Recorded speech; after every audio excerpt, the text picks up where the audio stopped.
تو گھر کا حاکم کون ہے؟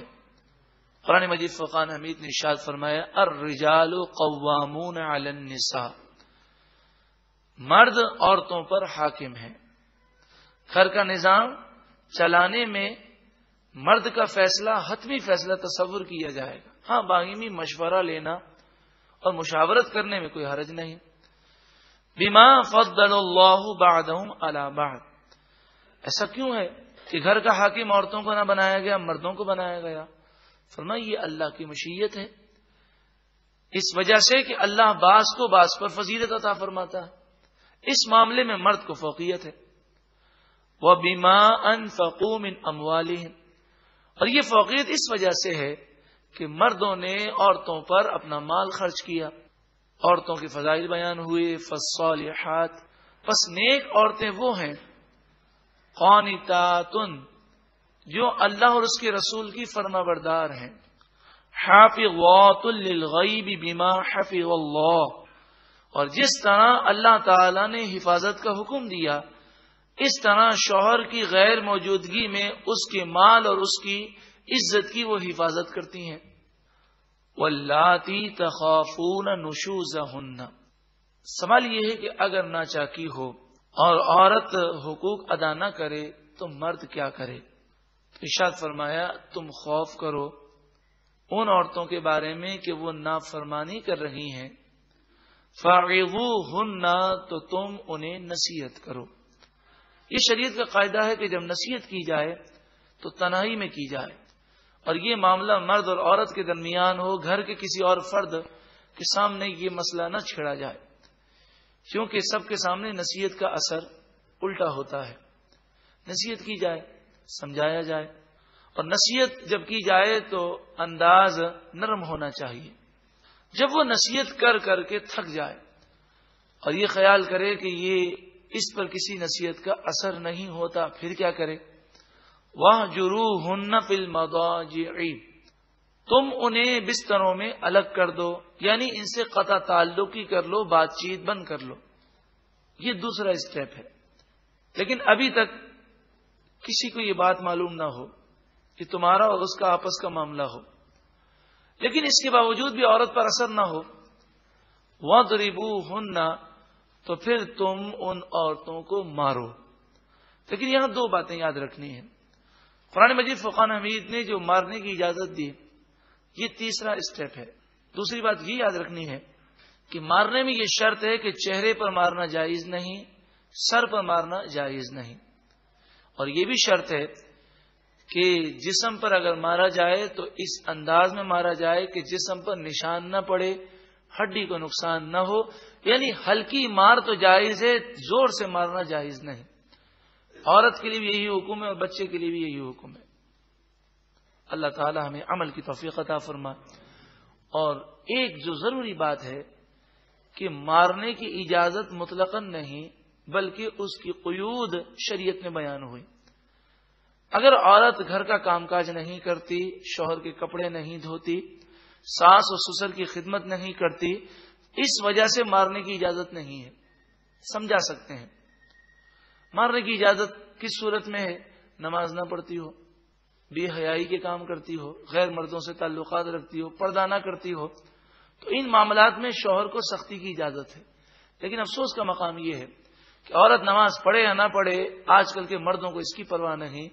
ہاں، اگر ان کے کپڑے استری نہ ہو تو یہ غصے میں آ جاتے ہیں۔ تو جہاں شریعت نے غصہ کرنے کی اجازت نہیں دی وہاں کرتے ہیں، اور جہاں حکم دیا یا ایھا الذین آمنوا قوا انفسکم واہلیکم نارا، تم اپنے آپ کو بھی جہنم سے بچاؤ اور اپنے گھر والوں کو بھی جہنم کی آگ سے بچاؤ، وہاں پر ہمیں کوئی فکر نہیں ہوتی۔ ارشاد فرمایا فَإِنْ أَطَعْنَكُمْ، پھر اگر وہ تمہاری فرمانبرداری کریں، فَلَا تَبْغُوا عَلَيْهِنَّ سَبِيلًا، پھر تم ان پر مارنے کے لیے کوئی راستہ تلاش مت کرو، تم ان پر کسی قسم کا ہاتھ نہ اٹھانا اگر وہ ان گناہوں کو چھوڑ دیں۔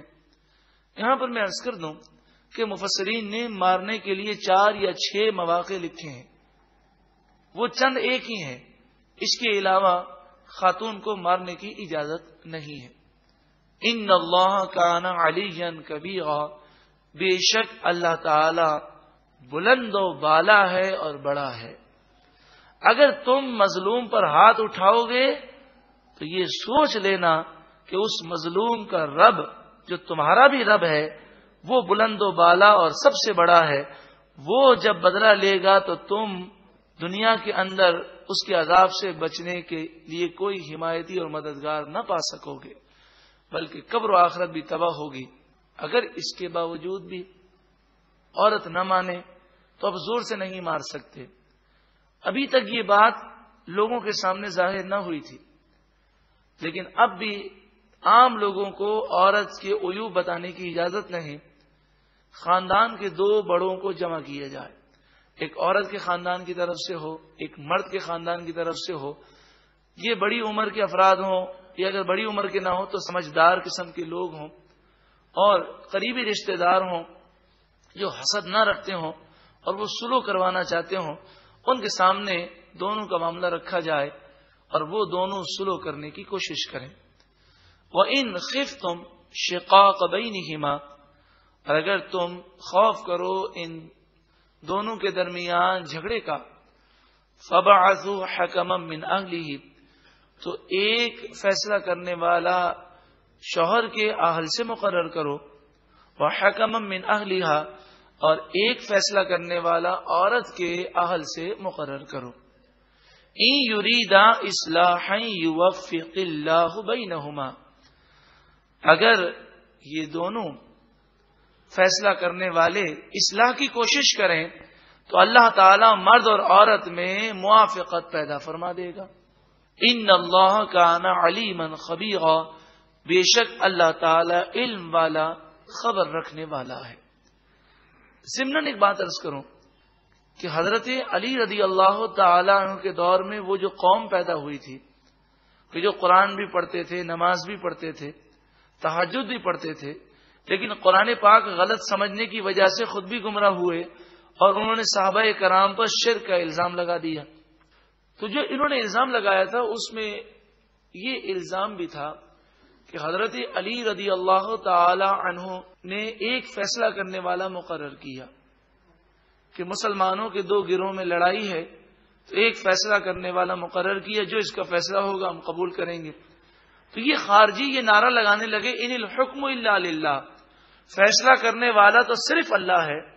حضرت علی نے غیر اللہ کو فیصلہ کرنے والا مقرر کر کے گویا کہ انہوں نے یہ کہا کہ شرک کیا اور مشرک ہو گئے.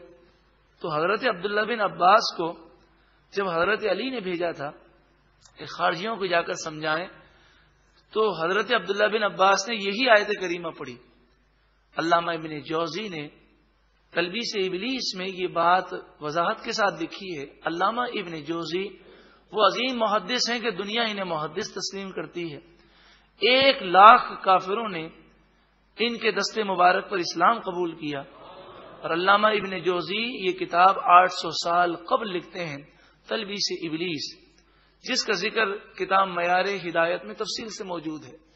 تو حضرت عبداللہ بن عباس نے یہی فرمایا کہ تم کہتے ہو ایک فیصلہ کرنے والا حضرت علی نے مقرر کیا تو اللہ کے سوا کوئی فیصلہ کرنے والا نہیں، اور حضرت علی نے غیر اللہ کو فیصلہ کرنے والا مقرر کیا لہذا مشرک ہو گئے. تو کیا قرآن شرک کی دعوت دے سکتا ہے؟ وہ کہنے لگے نہیں. تو آپ نے فرمایا قرآن تو یہ فرماتا ہے حکما من اہلہ و حکما من اہلہا، کہ میاں بیوی کا جھگڑا ہو تو ایک فیصلہ کرنے والا شوہر کے خاندان کی طرف سے اور ایک فیصلہ کرنے والا بیوی کے خاندان کی طرف سے ہو. پھر آپ نے جو کچھ فرمایا اس کا خلاصہ یہ نکلا، گویا کہ آپ نے ارشاد فرمایا ارے نادانو، حقیقی فیصلہ کرنے والا تو اللہ ہی ہے. یہ فیصلہ کرنے والا جو مقرر کیا یہ مجازی مقرر کیا گیا. اسی لیے مسلمانوں کا یہ عقیدہ ہے حقیقی مددگار صرف اللہ ہے، اور کوئی بھی اللہ کی عطا سے مدد کرتا ہے، چاہے ولی ہو، چاہے فرشتہ ہو، چاہے نبی ہو علیہم السلام، تو وہ جو مدد کرتے ہیں وہ اللہ کی عطا سے ہے. حقیقی مددگار تو اللہ تعالی ہے، تو اس میں کوئی حرج ہی نہیں ہے. بس اللہ تعالی نور قرآن سے منور فرمائے وَاعْبُدُوا اللَّهَ وَلَا تُشْرِكُوا بِهِ شَيْئًا، اور اللہ کی عبادت کرو اور اللہ کے ساتھ کسی کو شریک نہ ٹھہراؤ. اللہ کے علاوہ کسی اور کی پوجا نہ کرو. وبالوالدین احسانا، اور والدین کے ساتھ اچھا سلوک کرو. ہمارے معاشرے میں جب سے ہم ماڈرن ہونے لگے، بڑوں کی عزت تعظیم ہمارے دلوں سے نکل گئی. اگر آپ اپنی اصلاح کرنا چاہتے ہیں، اپنے گھر والوں کی اصلاح کرنا چاہتے ہیں، تو یہ کیسٹ سماعت کریں. آخر قصور کس کا؟ اس کیسٹ میں حقوق والدین بھی ہیں، اور قرآن و حدیث کی روشنی میں جب باتیں سنتے ہیں تو دل انشاءاللہ نور سے منور ہوگا. اس کا عنوان ہے آخر قصور کس کا، جس میں والدین کے حقوق بیان کیے گئے. وبالوالدین احسانا، اور والدین کے ساتھ اچھا سلوک کرو. وبذی القربی، اور رشتہ داروں کے ساتھ اچھا سلوک کرو. والیتامی، اور یتیموں کے ساتھ. والمساکین، اور غریبوں مسکینوں کے ساتھ. والجار ذی القربی والجار الجنبی، قریبی رشتہ داروں، دور کے رشتہ داروں کے ساتھ. اس پڑوسی کے ساتھ کہ جو رشتہ دار بھی ہو، اور اس پڑوسی کے ساتھ جو اجنبی ہو. پڑوسی اگر اجنبی ہو تو اس کا ایک حق ہے کہ وہ پڑوسی ہے، اور مسلمان ہو تو دو حق ہیں کہ پڑوسی بھی ہے، مسلمان بھی ہے. اور اگر وہ رشتہ دار ہو تو پھر اس کے تین حقوق ہوں گے. والصاحب بالجنب، اور کروٹ کے ساتھی کے ساتھ اچھا سلوک کرو.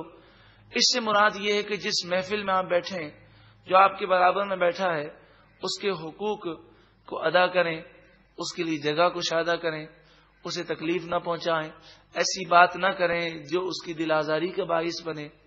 اسی طرح آپ کی کلاس کا ساتھی ہے، آپ کے آفس میں کام کرتا ہے، تو اس کے حقوق ادا کیے جائیں. اور سب سے اہم حق یہ ہے کہ اسے جہنم کی آگ سے بچانے کی کوشش کی جائے اور اسے نیکی کا پیغام دیا جائے. اس میں زوجہ بھی داخل ہے کہ عورت کے حقوق بھی ادا کیے جائیں. وابن السبیل، اور مسافر کے حقوق ادا کیے جائیں. وما ملکت ایمانکم، غلام اور کنیزوں کے حقوق ادا کیے جائیں، ان کے ساتھ اچھا سلوک کیا جائے. فی زمانہ غلام و کنیز تو نہیں، لیکن نوکر ہوتے ہیں، تو نوکروں کو اپنے جیسا مسلمان بھائی سمجھا جائے اور ان سے ذلت آمیز سلوک نہ کیا جائے. ان اللہ لا يحب من کان مختالا فخورا، بے شک اللہ تعالی غرور و تکبر کرنے والوں کو پسند نہیں فرماتا. الذین یبخلون، وہ لوگ جو کنجوسی کرتے ہیں، بخل کرتے ہیں. وَيَأْمُرُونَ النَّاسَ بِالْبُخْلِ، اور لوگوں کو کنجوسی کا حکم دیتے ہیں، بخل کا درس دیتے ہیں. آپ سوچیں گے کہ لوگوں کو بخل اور کنجوسی کا حکم کون دے گا؟ تو ڈائریکٹ کوئی نہیں دیتا، گھما کے دیتے ہیں. مستقبل کے لیے بچا کے رکھیں، بچت بہت اچھی چیز ہے، یہ مال کام آئے گا. تو اس طرح ذہن دے کر ایسا ذہن بن جاتا ہے کہ بندہ اللہ کی راہ میں خرچ کرنے میں وہ بچت کی اسکیمیں ہی سوچتا رہتا ہے. وَيَكْتُمُونَ مَا آتَاهُمُ اللَّهُ مِنْ فَضْلِهِ، اور جو اللہ نے اپنے فضل سے انہیں عطا کیا وہ اسے چھپاتے ہیں، علم کو چھپاتے ہیں، اللہ کی نعمتوں کو ظاہر نہیں کرتے.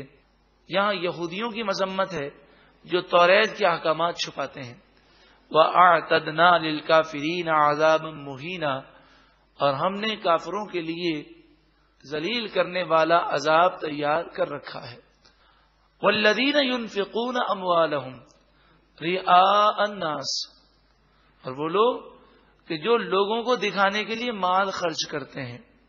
ہمیں چاہیے کہ ہم کسی پر بدگمانی نہ کریں، لیکن ہم خود اپنا محاسبہ کریں کہ اگر ہم زکوٰۃ دیتے ہیں، خیرات کرتے ہیں، روزے رکھتے ہیں، تہجد پڑھتے ہیں، نیکی کرتے ہیں، خصوصاً قربانی کے ایام ہیں، تو ان ایام میں اگر ہم جانور لے کر آتے ہیں تو کہیں ہمارے دل میں یہ تمنا تو نہیں ہوتی کہ لوگ ہماری تعریف کریں، واہ واہ ہو، سب کو پتا چلے کہ ہم اتنا مہنگا جانور لے کر آئے ہیں، لوگ دیکھنے کے لیے آئیں تو ہم خوشی سے پھول جائیں.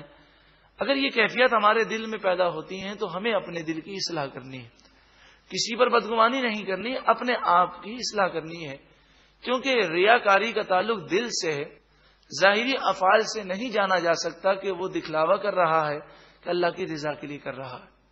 اللہ تعالی ہمیں اخلاص عطا فرمائے۔ اخلاص کے موضوع پر یہ کیسٹ سننی چاہیے۔ یہ کامیابی نہیں، ناکامی ہے۔ انسان یہ سمجھتا ہے کہ لوگ میری واہ واہ کر دیں میں کامیاب ہو گیا۔ یہ کامیابی نہیں، ناکامی ہے کہ مال بھی گیا اور ثواب بھی نہ ملا۔ وَلَا يُؤْمِنُونَ بِاللَّهِ وَلَا بِالْيَوْمِ الْآخِرِ، اور وہ لوگ جو اللہ اور آخرت کے دن پر ایمان نہیں رکھتے، ان لوگوں کے لیے بھی دردناک ذلت کا عذاب تیار کیا ہے۔ وَمَن يَكُنِ الشَّيْطَانُ لَهُ قَرِينًا فَسَاءَ قَرِينًا، اور جس کا دوست شیطان ہو تو وہ بہت ہی برا دوست ہے۔ قرین اس دوست کو کہتے ہیں جو بہت رازدار ہو، جو ہر وقت ساتھ رہتا ہو اور جس کے مشوروں پر انسان چلے۔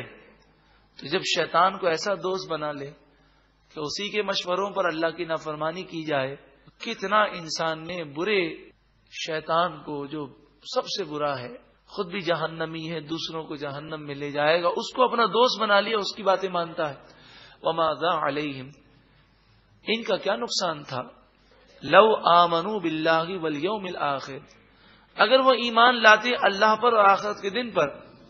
وَأَنفَقُوا مِمَّا رَزَقَهُمُ اللَّهُ، اور جو اللہ نے انہیں مال دیا اس سے وہ خرچ کرتے، تو ان کا کیا نقصان تھا؟ یہ مال جو خرچ کرتے، قبر و آخرت میں بھی صلہ ملتا اور دنیا میں بھی اس کا نعم البدل عطا کیا جاتا، تو دونوں جہاں سنور جاتے، پھر کیوں انہوں نے ایسا نہ کیا؟ وَكَانَ اللَّهُ بِهِمْ عَلِيمًا، اور اللہ انہیں خوب جاننے والا ہے۔ إِنَّ اللَّهَ لَا يَظْلِمُ مِثْقَالَ ذَرَّةٍ، بے شک اللہ تعالی کسی پر ذرہ برابر ظلم نہیں فرماتا۔ جو مصیبتیں آتی ہیں یہ ہمارے کرتوتوں کا نتیجہ ہے۔ وَإِن تَكُ حَسَنَةً يُضَاعِفْهَا، اور اگر کوئی شخص نیکی کرے تو اللہ تعالیٰ اس نیکی کو دگنا فرمائے گا، اس میں اضافہ فرمائے گا۔ حدیث پاک میں فرمایا کہ جس طرح تم ایک جانور لیتے ہو، چھوٹا سا جانور ہوتا ہے، اسے پالتے ہو تو کتنا بڑا ہو جاتا ہے، جب تم اللہ کی بارگاہ میں ایک کھجور کا صدقہ دیتے ہو اور اخلاص ہے، للہیت ہے، وہ مقبول ہو جائے تو وہ بڑھتا رہے گا، اور کل بروز قیامت تم دیکھو گے کہ یہ کھجور پہاڑ کے برابر ہو گئی ہے۔ وَيُؤْتِ مِن لَّدُنْهُ أَجْرًا عَظِيمًا، اور اللہ تعالی اپنے فضل سے اجر عظیم عطا فرمائے گا، یعنی جو نیکی کی اس کا صلہ بھی ہوگا، اس میں اضافہ بھی ہوگا، اور نیکوکار کو اللہ تعالی اپنے فضل سے خوب خوب مزید صلہ عطا فرمائے گا۔ فَكَيْفَ إِذَا جِئْنَا مِن كُلِّ أُمَّةٍ بِشَهِيدٍ، پھر کیا حال ہوگا جب ہم ہر امت سے ایک گواہ لائیں گے۔ حدیث پاک میں ہے انبیاء علیہم الصلاۃ والسلام کی امتیں جو کافر ہوں گی، ان سے اللہ تعالیٰ ارشاد فرمائے گا کہ کیا تمہارے پاس نبی نہیں آئے؟ تم نے میری نافرمانی کیوں کی؟ تو وہ جھوٹ بولیں گے اور کہیں گے پروردگار ہمارے پاس کوئی نبی نہیں آیا۔ اللہ تبارک و تعالی انبیاء علیہم الصلاۃ والسلام کو فرمائے گا کیا آپ ان کے پاس نہ گئے تھے؟ وہ کہیں گے ہم تو گئے تھے۔ تو قومیں جھٹلا دیں گی اور وہ کہیں گے نہیں نہیں یہ ہمارے پاس نہیں آئے۔ اللہ تعالی علیم اور خبیر ہے، سب کچھ جانتا ہے، لیکن اس کی حکمت اللہ تعالی انبیاء سے فرمائے گا کہ تمہارے گواہ کون ہیں، کون بتائیں گے کہ تم گئے تھے؟ انبیاء علیہم الصلاۃ والسلام فرمائیں گے ہماری گواہی امت محمدیہ صلی اللہ علیہ وسلم دے گی۔ امت محمدیہ کے نیک لوگ یہ گواہی دیں گے کہ یہ انبیاء سچ کہہ رہے ہیں، یہ لوگ جھوٹ بولتے ہیں۔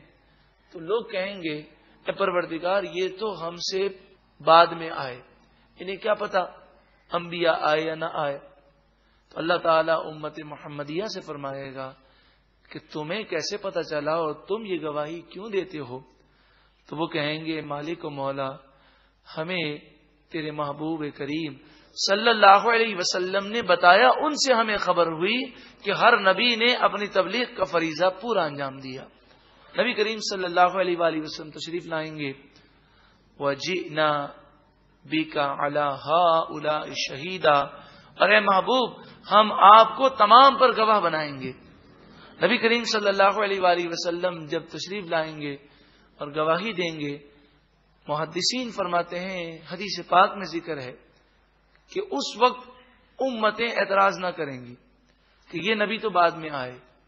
اس کی وجہ مفسرین بیان کرتے ہیں، اس کی وجہ یہ ہے کہ آج دنیا میں کوئی حضور کو مانے یا نہ مانے، کل بروز قیامت حضور کے مقام و مرتبے کو ہر ایک تسلیم کر لے گا، اور وہ سمجھ جائیں گے کہ یہ تو وہ نبی ہیں جنہیں اللہ تعالی نے اولین اور آخرین کا علم عطا فرمایا۔ یومئذ یود الذین کفروا، اس قیامت کے دن کافر یہ تمنا کریں گے، وَعَصَوُا الرَّسُولَ، اور وہ لوگ جو کافر تو نہیں لیکن رسول کی نافرمانی کی، تو گناہگار اور کافر دونوں یہ تمنا کریں گے، لَوْ تُسَوَّى بِهِمُ الْأَرْضُ، کہ ہمیں زمین میں دبا کر زمین برابر کر دی جائے، کاش ہم مٹی ہو جائیں۔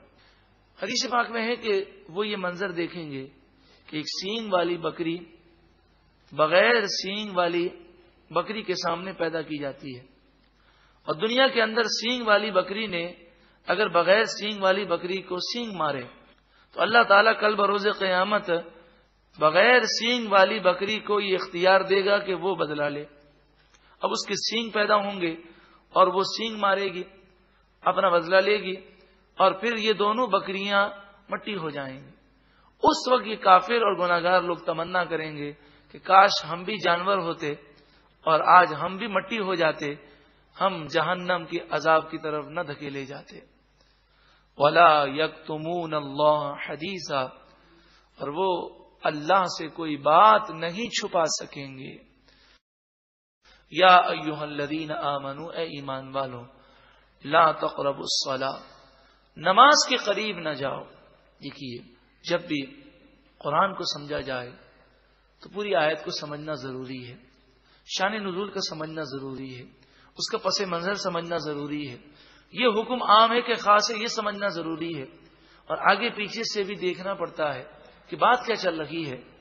اگر کسی آیت کو بیچ میں سے لے کر چسپا کر دیا جائے اور آدمی آگے دیکھے ہی نہیں تو وہ بسا اوقات گمراہ ہو جاتا ہے۔ اب یہی بات ہے کہ مثال کے طور پر اتنا پڑھا جائے، اے ایمان والوں نماز کے قریب نہ جاؤ، تو انسان چونک جاتا ہے کہ کیا بات ہے۔ آگے تو دیکھیں، وَأَنْتُمْ سُكَارَىٰ، کب نماز کے قریب نہ جاؤ؟ جب تم نشے کی حالت میں ہو۔ تو نماز سے منع نہیں کیا گیا، بلکہ یہ فرمایا گیا کہ نشے کی حالت میں نماز نہ پڑھو اور نشے سے بچ جاؤ، اس کا حکم ہے۔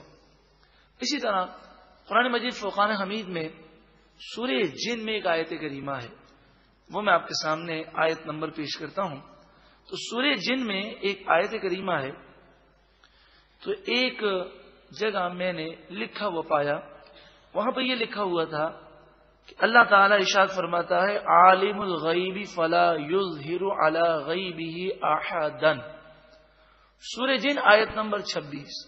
وہ لکھ کر انہوں نے آگے یہ لکھ دیا، نعوذ باللہ من ذالک، اس کا ترجمہ اس طرح کیا، عالم الغیبی، غیب کا جاننے والا، فلا یظہر علی غیبی احدا، غیب کا علم کسی کو نہیں دیتا، اور پھر یہ لکھ دیا کہ انبیاء اور رسولوں کو اور ولیوں کو غیب کا علم نہیں قرآن نے بیان کیا۔ لیکن یہ کتنا بڑا ظلم ہے، کتنی بڑی تحریف ہے کہ آگے تو پڑھیں، عالم الغیبی فلا یظہر علی غیبہ احدا، غیب کا جاننے والا کسی کو بھی غیب کا علم نہیں دیتا، الا من ارتضی من رسول، مگر اپنے رسولوں کو چن لیتا ہے، انہیں علم عطا فرماتا ہے۔ تو اگلا حصہ نہ لکھا گیا، اور صرف یہی حصہ لکھ کر غلط عقیدہ بیان کیا گیا۔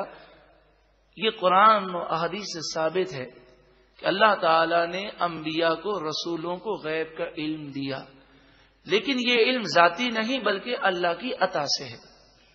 اے ایمان والوں، نشے کی عالم میں نماز کے قریب نہ جاؤ، حتی تعلموا، یہاں تک کہ تم جان لو، ما تقولون، جو تم کہتے ہو۔ اس وقت شراب حرام نہیں تھی، صرف یہ تھا کہ شراب نہ پیو تو اچھی بات ہے، شراب سے بچو تو تمہارے لیے بہتر ہے، شراب میں نقصانات زیادہ ہیں۔ تو مسلمانوں نے شراب پی اور نماز مغرب کا وقت ہو گیا۔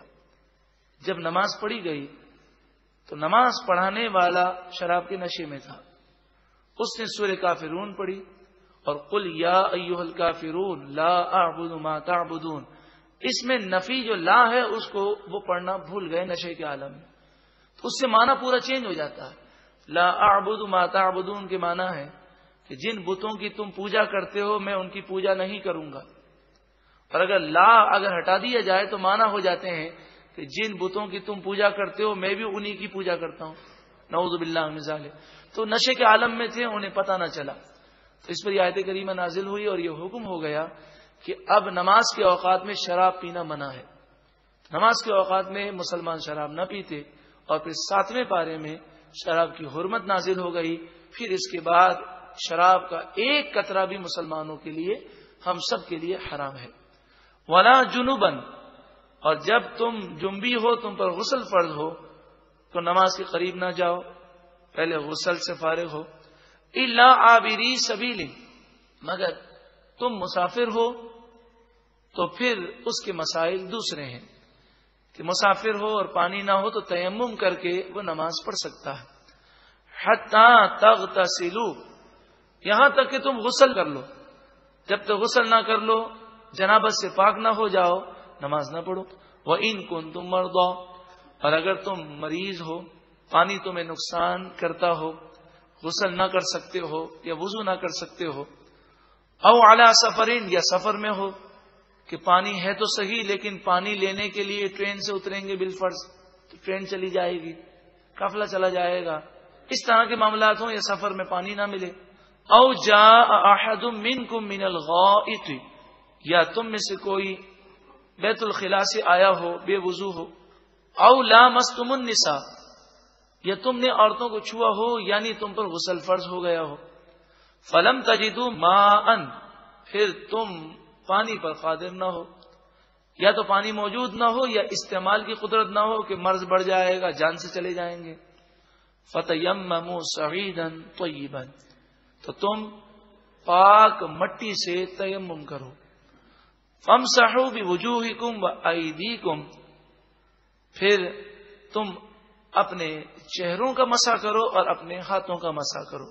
تیمم میں 3 فرض ہیں، نیت کرنا، ہاتھوں کا مٹی پر یا پتھر پر مارنا، اور پھر چہرے پر پھیر لینا، پھر ہاتھوں کا مٹی یا پتھر پر مارنا، ریت پر مارنا، اور پھر اپنے ہاتھوں پر پھیر لینا۔ تو اس طرح تیمم کے 3 فرض ہیں، نیت کرنا، چہرے پر مسح کرنا اور ہاتھوں پر مسح کرنا۔ تیمم کے مسائل آپ سیکھنا چاہیں تو امیر اہل سنت کی کتاب ہے نماز کے احکام، اس کا مطالعہ فرمائیے، اور تیمم کے مسائل اور کن کن چیزوں سے تیمم ہو سکتا ہے اس میں اس کی تفصیل موجود ہے۔ ان اللہ کان عفوا غفورا، بے شک اللہ تعالی بخشنے والا، معاف فرمانے والا ہے۔ الم تر، کیا آپ نے نہ دیکھا، الی الذین اوتوا نصیبا من الکتاب، ان لوگوں کو جنہیں کتاب کا ایک حصہ دیا گیا، یعنی یہودی، یشتغون الضلالۃ، وہ گمراہی کو حاصل کرتے ہیں، وَيُرِيدُونَ، اور وہ چاہتے ہیں، أَن تَضِلُّوا السَّبِيلَ، کہ تم مسلمانوں کو بھی راستے سے ہٹا دیں۔ ایسے گمراہ ہیں، خود بھی گمراہ ہیں، مسلمانوں کو بھی گمراہ کرنے کی کوشش کرتے ہیں۔ وَاللَّهُ أَعْلَمُ بِأَعْدَائِكُمْ، اور اللہ تمہارے دشمنوں کو خوب جانتا ہے۔ وَكَفَى بِاللَّهِ وَلِيًّا، اللہ دوست کافی ہے۔ وَكَفَى بِاللَّهِ نَصِيرًا، اللہ مدد کے لیے کافی ہے۔ من الذین ہادوا، یہودیوں میں سے بعض وہ ہیں، یحرفون الکلم عن مواضعہ، کہ جو کلام کو، توریت کو اس کی جگہ سے ہٹا دیتے ہیں، اس میں رد و بدل کرتے ہیں۔ وَيَقُولُونَ، اور وہ کہتے ہیں، سمعنا، ہم نے سنا، وَعَصَيْنَا، اور دل میں کہتے ہیں ہم نے نافرمانی کی۔ وَاسْمَعْ، آپ کی خدمت میں آ کر کہتے ہیں آپ ہماری بات سنیں، غیر مسمعین، اور ہم آپ کی بات نہ سنیں گے۔ یعنی آپ ہماری مانیں ہم آپ کی نہ مانیں گے، ایسے بے ادب ہیں. وہ راعینا، اور حضور کی بارگاہ میں وہ راعینا کہتے ہیں. لیم بِأَلْسِنَتِهِمْ، اپنی زبانوں کو موڑ کر، کہ راعینا کے معنی ہے ہماری رعایت فرمائیے. کوئی بات سمجھ میں نہ آئے تو صحابہ کرام کہتے یا رسول اللہ راعینا، یا رسول اللہ ہماری رعایت فرمائیے. اس کا مطلب یہ کہ ہم نہیں سمجھ سکے، آپ اس بات کو دوہرا دیجئے. یہ بڑا ادب کا جملہ تھا. مگر یہودی کیا کرتے، رائی کو کھینچ کے پڑھتے راعینا، اور زبان کو ایسا موڑتے کہ سننے والے کو آسانی سے سمجھ میں نہ آتا کہ یہ زبان کو موڑ رہے ہیں، رائی کو کھینچ رہے ہیں. راعینا کے معنی ہمارا چرواہا، نعوذ باللہ من ذالک. اور عبرانی زبان میں راعینا کے معنی نامناسب تھے. قرآن مجید فرقان حمید نے ارشاد فرمایا کہ وہ غلط معنی لے کر اور زبان کو موڑ کر حضور کی بے ادبی کرتے ہیں. تو نبی کریم صلی اللہ علیہ وآلہ وسلم کی بے ادبی کرنا یہ یہودیوں کا طریقہ ہے. وَطَعْنًا فِي الدِّينِ، اور دین میں وہ تانے دیتے ہیں، مذاق اڑاتے ہیں. وَلَوْ أَنَّهُمْ قَالُوا، اور اگر وہ کہتے سمعنا، ہم نے سنا، وَأَطَعْنَا، اور ہم نے فرما برداری کی، وَاسْمَعْ، اور وہ کہتے یا رسول اللہ آپ ہماری بات سماعت فرما لیں، وَانظُرْنَا، اور ہم پر نظر کرم فرما لیں. اگر یہ بات وہ کہتے لَكَانَ خَيْرًا لَهُمْ وَأَقْوَمْ، یہ ان کے لیے زیادہ بہتر اور زیادہ درست تھا. وَلَكِنْ لَعْنَهُمُ اللَّهُ بِكُفْرِهِمْ، لیکن اللہ تعالی نے ان کے کفر کی وجہ سے ان پر لعنت فرمائی، وہ ہدایت سے محروم ہو گئے. فَلَا يُؤْمِنُونَ إِلَّا قَلِيلًا، پس تھوڑے ہی ایمان لاتے ہیں، اکثر ایمان نہیں لائیں گے. قرآن صداقت پر مبنی ہے، قرآن کا فرمان سچا ہے. آج بھی تمام قوموں میں سب سے زیادہ مشکل یہودیوں کو اسلام کی طرف لانا ہے، کیونکہ ان پر پھٹکار پڑی ہوئی ہے. ہاں ایسے لوگ ہیں جو حق کو سنتے ہیں، سمجھتے ہیں، غور و فکر کرتے ہیں، چاہے وہ یہودی ہوں، عیسائی ہوں، ہندو ہوں، وہ راہ راست پر آ جاتے ہیں. یا ایھا الذین اوتوا الکتاب آمنو، اے اہل کتاب ایمان لاؤ، بما نزلنا، اس پر جو ہم نے نازل کیا، مصدقا لما معکم، وہ کلام جو تمہاری کتابوں کی تصدیق کرنے والا ہے، من قبل، اس سے پہلے ایمان لاؤ، ان نطمس وجوہا، کہ ہم ان کے چہرے مسخ کر کے مٹا دیں. تو تمہارے چہرے مٹا دیے جائیں، تم پر عذاب آ جائے، اس سے پہلے ایمان لے آؤ. فَنَرُدَّهَا عَلَىٰ أَدْبَارِهَا، ہم چہرے مسخ کر کے ان چہروں کو پیٹھ کی طرف کر دیں. او نلعنہم کما لعنا اصحاب السبت، یا ہم ایسے لعنت فرمائیں جیسے کہ ہفتے کے دن والوں پر لعنت فرمائی، جو مچھلی کا شکار کرتے تھے انہیں بندر بنا دیا گیا. ان تمام عذاب سے پہلے اللہ کی بارگاہ میں جھک جاؤ اور ایمان لے آؤ. وَكَانَ أَمْرُ اللَّهِ مَفْعُولًا، اور اللہ تعالی کا فیصلہ ہو کر رہے گا. اللہ جو چاہے کر سکتا ہے. حضرت عبداللہ بن سلام رضی اللہ تعالیٰ عنہ پہلے توریت کے یہودیوں کے بہت بڑے عالم تھے. آپ ایمان نہیں لائے تھے، سفر میں تھے، تو ایک شخص گزر رہا تھا، وہ تلاوت کر رہا تھا، اور یہ آیت کریمہ حضرت عبداللہ بن سلام نے سنی تو آپ کا جسم سر سے لے کر پاؤں تک کانپنے لگا. آپ نے سارے کام چھوڑے اور مدینے کی طرف بھاگے اور آ کر حضور کی زیارت کی، اور زیارت کرتے ہی، دیدار کرتے ہی ایمان لے آئے. اور آپ پھر فرماتے ہیں کہ مجھے یہ ڈر لگ رہا تھا کہ میں جلدی حضور کی بارگاہ میں پہنچ جاؤں، مجھے یہ ڈر تھا کہ کہیں راستے میں مجھ پر اللہ کا عذاب نہ آ جائے. ان اللہ لا یغفر ان یشرک بہ، بے شک اللہ تعالی مشرک کی مغفرت نہیں فرمائے گا. اس سے مراد یہ ہے کہ شرک پر خاتمہ ہو جائے، تو شرک پر موت آئے کہ کفر پر موت آئے، اس کی بخشش نہیں ہوگی. اس سے بالکل واضح ہو گیا کہ کوئی کہے کہ ہندو مسلم بھائی بھائی جی وہ بھی اللہ کے بندے ہیں ہم بھی اللہ کے بندے ہیں، نہ جانے کون جنت میں جاتا ہے ہمیں نہیں پتا، تو وہ خود کافر ہو جائے گا کہ ہندو مشرک ہے اور وہ اگر توبہ نہ کرے تو ہمیشہ کا جہنمی ہے۔ وَيَغْفِرُ مَا دُونَ ذَلِكَ لِمَن يَشَاءُ، اور اس سے کم کفر و شرک سے کم جو گناہ ہوں گے ان میں سے جو وہ چاہے گا بخش دے گا۔ وَمَن يُشْرِكْ بِاللَّهِ، اور جو اللہ کے ساتھ شرک کرے یعنی شریک ٹھہرائے کسی اور کو، فَقَدِ افْتَرَىٰ إِثْمًا عَظِيمًا، پس بے شک اس نے بڑے گناہ کا بہتان باندھا۔ شرک ظلم عظیم ہے، شرک کرنے والا مردود ہے، مشرک دائمی جہنمی ہے۔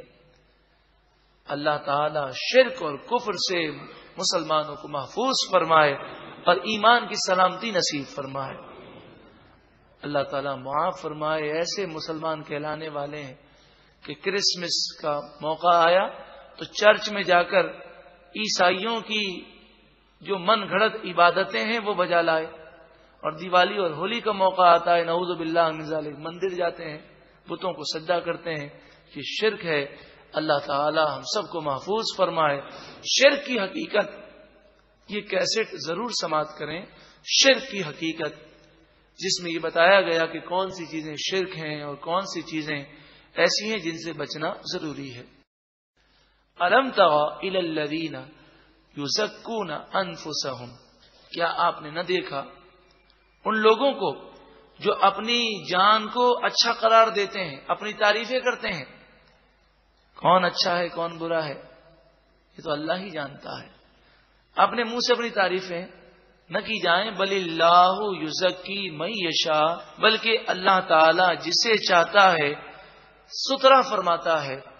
ولا یظلمون فتیلا، اور ان پر ذرہ برابر بھی ظلم نہ کیا جائے گا۔ انظر کیف یفترون علی اللہ الکذب، دیکھو وہ اللہ پر کیسا جھوٹ باندھتے ہیں کہ اپنے آپ کو یہ کہتے ہیں کہ ہم تو جنتی ہیں، یہودی کہا کرتے، اور کہتے ہیں نحن ابناء اللہ، ہم تو اللہ کے بیٹے ہیں، نعوذ باللہ من ذالک۔ اور اس سے مراد یہ لیتے جیسے باپ بیٹے سے محبت کرتا ہے ایسے ہم اللہ کے بیٹے ہیں، اللہ ہم سے محبت کرتا ہے، ہم تو ڈائریکٹ جنتی ہیں۔ تو فرمایا دیکھو کیسا اللہ پر جھوٹ باندھتے ہیں۔ وَكَفَى بِهِ إِثْمًا مُبِينًا، اور یہ بات کھلے گناہ کے لیے کافی ہے، اور یہ بات انہیں جہنم میں جانے کے لیے کافی ہے۔